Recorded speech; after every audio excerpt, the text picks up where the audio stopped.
Hello, and welcome to the October 2024 podcast. This is Jeanne E. Poole. I'm the editor-in-chief of HRO2. And I'm very excited to start off with a special commissioned series that emanates from the Heart Rhythm Society Global Relations Committee with Chair Greg Lipp. This series of 3 papers focuses on atrial fibrillation diagnosis and care in Brazil, Southeast Asia, and China.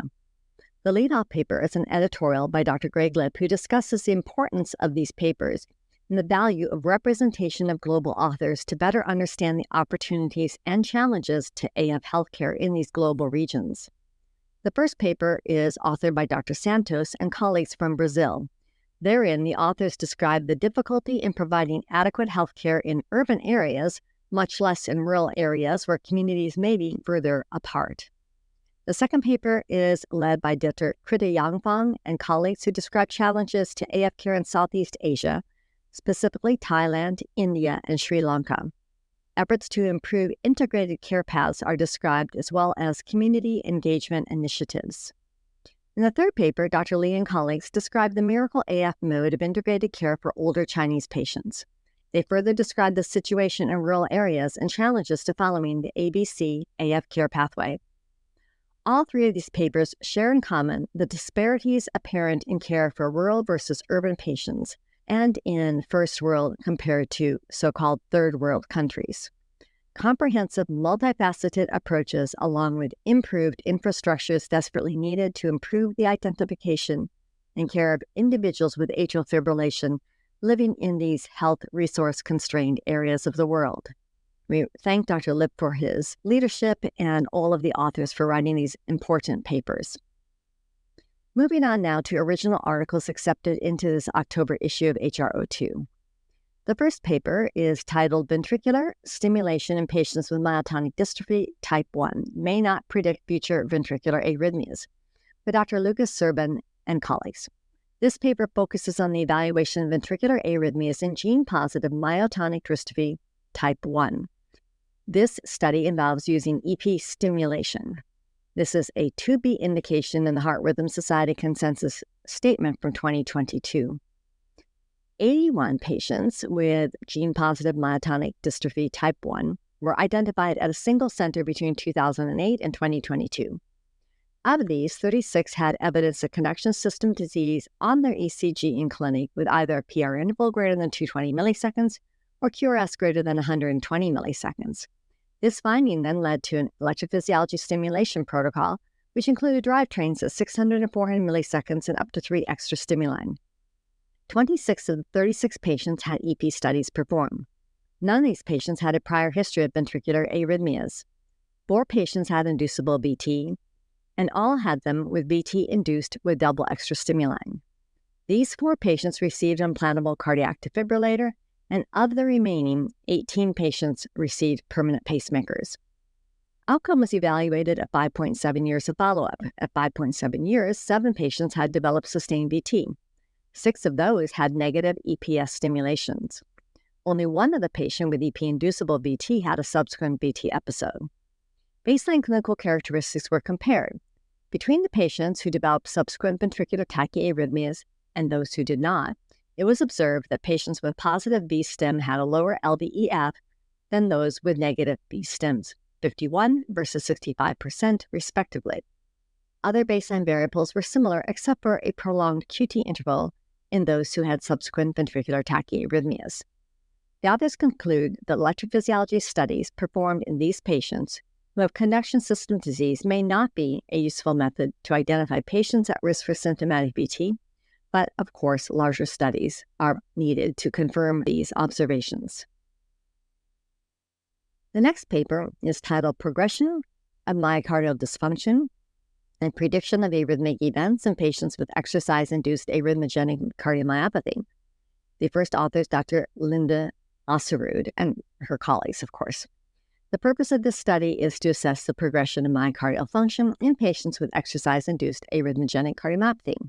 The study focused on athletes who exercised greater than 24 metabolic equivalents of task hours per week for greater than 6 consecutive years, are participating in organized and competitive sports, who had ventricular tachyarrhythmias in the absence of a family history, known genetic variants, or any other diagnosed cardiac disease.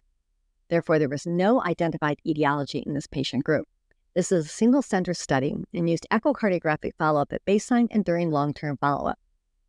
At presentation, all patients underwent a comprehensive diagnostic workup, which included coronary angiography or CT angiography or stress testing if the patients were less than 35 years.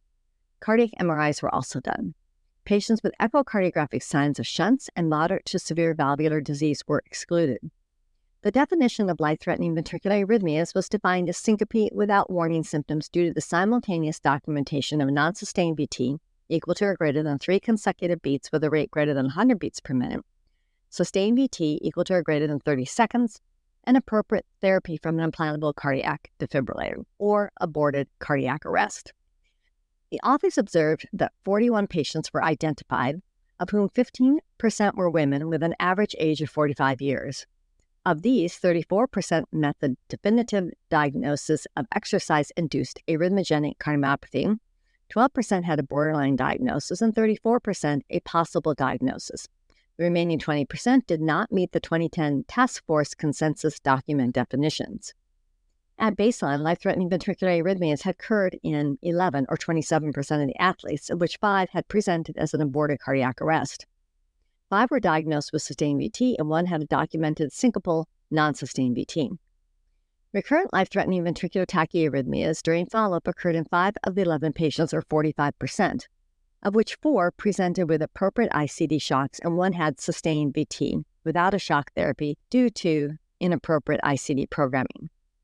6 of 30 athletes without previous ventricular arrhythmias experienced first-time life-threatening ventricular arrhythmias during follow-up, 1 of which had an aborted cardiac arrest. 2 experienced sustained VT, and 3 received appropriate therapy from a primary prevention ICD. Therefore, in total, 17 or 41% of the athletes experienced life-threatening ventricular tachyarrhythmias by last follow-up. Having had a ventricular tachyarrhythmia at baseline did not necessarily predict recurrence in follow-up. Thus, there was a high incidence of ventricular arrhythmias considered to be life-threatening.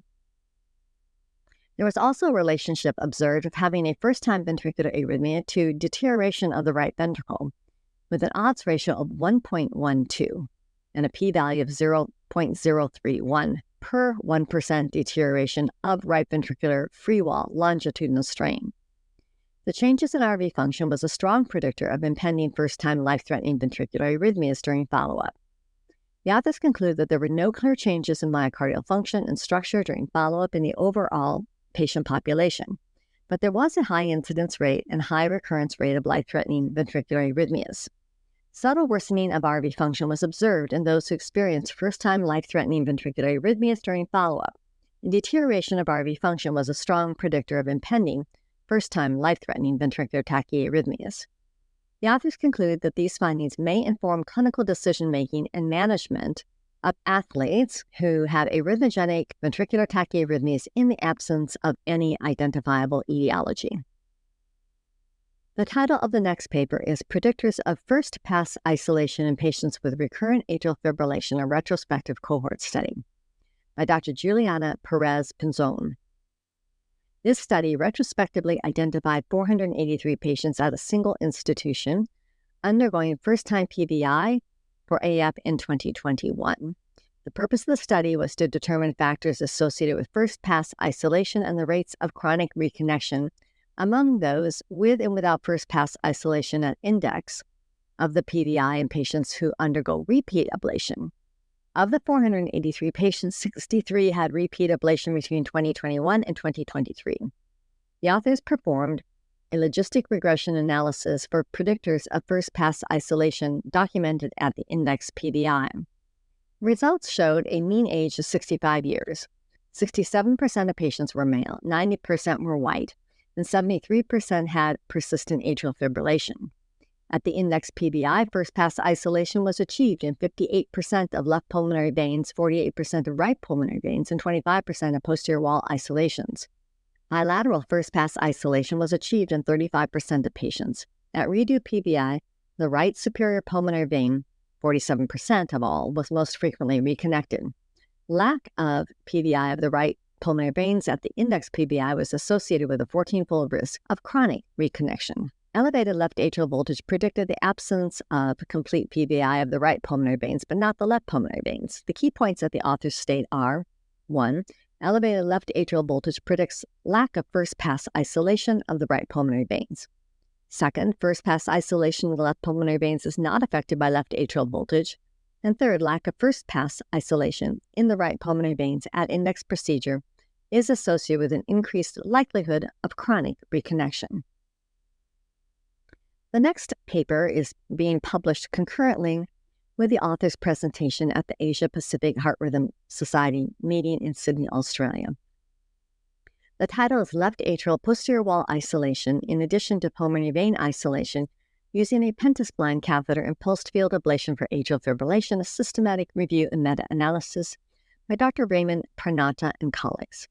The purpose of this study is to conduct a meta-analysis exploring the feasibility and effectiveness of left atrial pulmonary wall isolation using a pentaspline catheter with PFA for AF.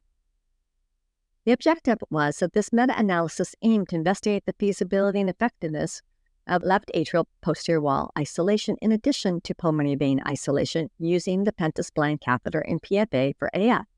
The authors performed a search for studies of left atrial posterior wall isolation, PVI with a pentaspline PFA catheter. The primary outcome was atrial tachyarrhythmia recurrence, defined as AF, atrial flutter, atrial tachycardia, all of them after the blanking period. They identified 882 patients from 7 studies, all of them were observational. Over a mean follow-up of 240 plus 190 days, the success rate of left atrial pulmonary wall isolation was 100%, using a mean or median of between 16 to 20 additional PFA applications, with no reported acute left atrial posterior wall reconnection or esophageal complications. First-pass posterior wall isolation was reported in 2 studies to be 95% and 89%. Atrial tachyarrhythmia recurrence was 21%. Meta-regression analysis showed that age, LVEF, and repeat procedure did not predict recurrence of atrial tachyarrhythmias. For each 1 millimeter increase in left atrial diameter, that increased the chance of atrial tachycardia recurrence by 6%.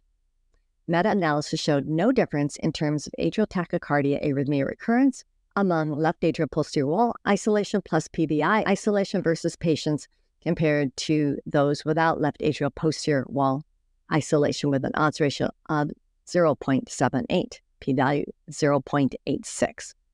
The procedure time and fluoroscopy time was not different, p greater than 0.05. The authors conclude that left atrial posterior wall isolation using a pentaspline catheter during PFA was feasible and did not prolong the procedure or fluoroscopy time, but did not reduce the recurrent atrial tachyarrhythmias. Left atrial posterior wall isolation may be considered during PFA, although the benefit is uncertain. The next trial is also being published concurrent with the author's presentation at the AP-HRS meeting. The title is Ethanol Infusion into the Vein of Marshall Reduced Atrial Tachyarrhythmia Recurrence During Catheter Ablation, a Systematic Review and Meta-Analysis. Again, this paper is first authored by Dr. Raymond Pranata and his colleagues. This paper is a meta-analysis looking at the incremental value of vein of Marshall alcohol infusion.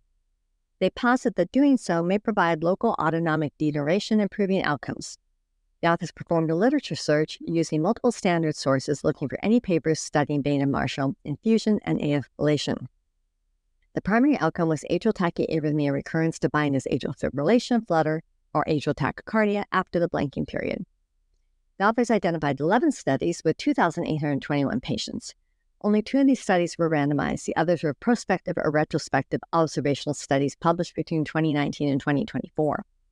Ethanol infusion of the vein of Marshall was reported as being successful in between 62 to 92%. AF recurrence was 27% in the alcohol infusion vein of Marshall group and 42% in the ablation-only group with an odds ratio of 0.52 and a p-value of less than 0.001.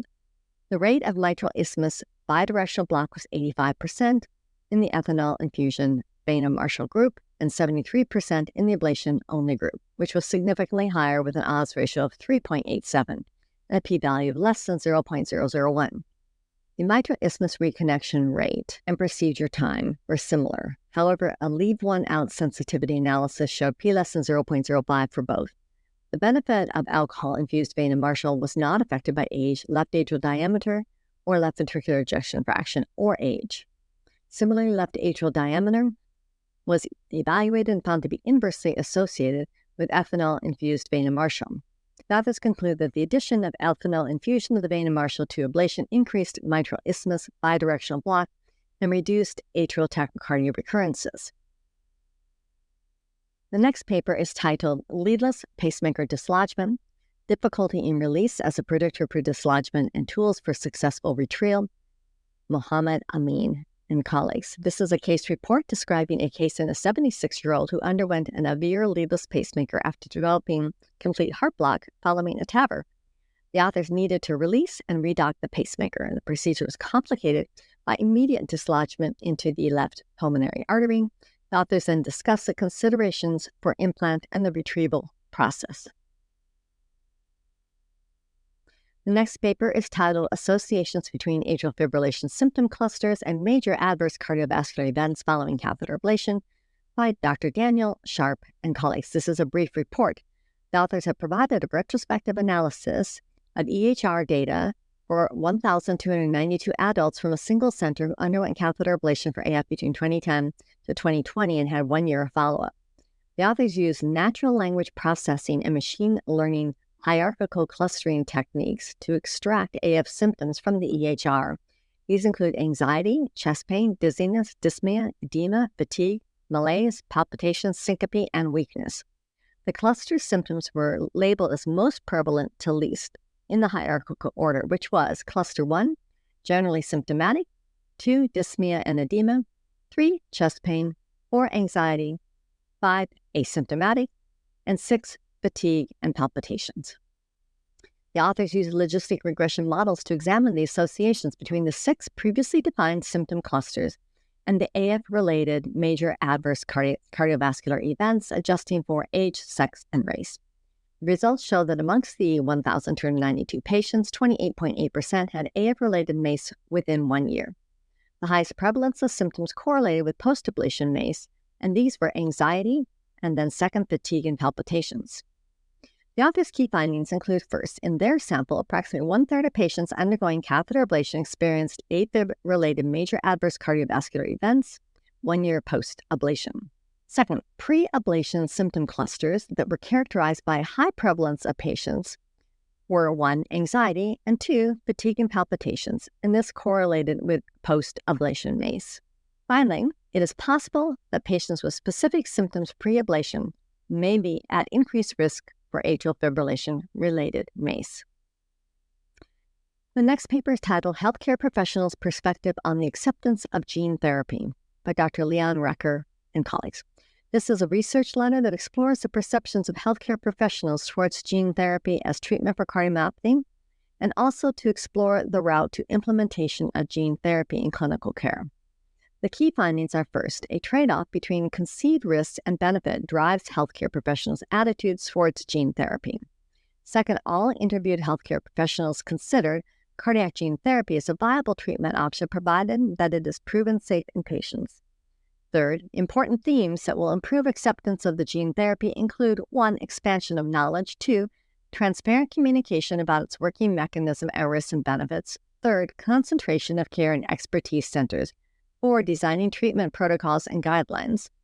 And finally, performing health technology assessment. The final key finding was that active exploration of the road from bench to bedside is warranted to ensure implementation of this promising treatment option in clinical practice. The next paper is a research letter. The title is Double Perclose Increases the Efficiency of Leadless Pacemaker Implantation, a propensity score matched analysis. The first author is Juan Rodriguez Taveras. The objective of the study was to compare the efficacy, efficiency, and safety of the double Perclose ProGlide technique versus the figure of 8 suture for achieving hemostasis during leadless pacemaker implantation in a multi-center study involving multiple key operators. The key findings of this study are that 1, the double Perclose ProGlide approach showed reduced overall in-room ambulation and procedural times, indicating earlier eligibility for same-day discharge and possible advantages for shorter hospital stay. Despite the double per close per guide and figure of 8 methods having the same safety performance, the DPP system is a mechanical device that reduces operator-dependent variability in procedural times. And third, there were no statistically significant variations in the time to discharge or post-operative pain management dosages between the 2 treatment arms. We also have a Fellows Corner case today. The title is A Rare Case of Atypical AVNRT in a Patient with Epstein's Anomaly by Dr. Alampuni Venkataraman. And I really encourage you all to read this. These Fellows Corner cases are so important. They help other fellows to read interesting cases and ask questions when they're in the EP lab. Well, that summarizes our October 2024 HRO2 podcast. I once again thank you all for listening and look forward to the next month's November podcast and being with you again. Thank you.